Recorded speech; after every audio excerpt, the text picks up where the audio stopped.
మొక్కై వంగనిది మానై వంగున అంటారు. తీవ్రవాదాన్ని మొగ్గలో తుంచాల్సింది పోయి దాన్ని పెంచి పోషించి ప్రోత్సహించిన పాపానికి ఇప్పుడు అమెరికా, యూరప్ దేశాలు అనుభవిస్తున్నాయి. వాళ్ళు అనుభవించడం కాదు, ప్రపంచం అనుభవిస్తోంది. తాలిబాన్లను ఒకప్పుడు పెంచి పోషించిన అమెరికా, యూరప్ దేశాలే రష్యాని దెబ్బ కొట్టడం కోసం పాకిస్తాన్ వాళ్ళకి డబ్బులు ఇచ్చి ఆ తీవ్రవాదులను తయారు చేసిందే వీళ్ళు.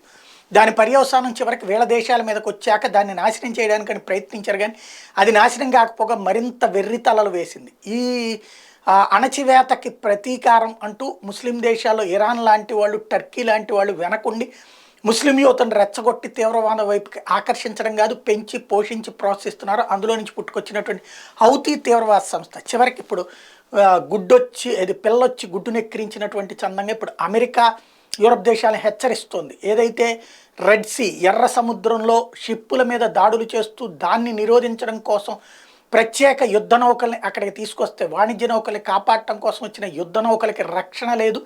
ఏ క్షణంలోనైనా మేము ఏదైనా చేస్తాం, మీ వల్ల కాదు మమ్మల్ని ఆపడం, రెడ్ సీలో ఇజ్రాయెల్ మద్దతుదారులు ఎవరు ఉండటానికి వీల్లేదంటూ మరోసారి హుకుం జారీ చేసింది.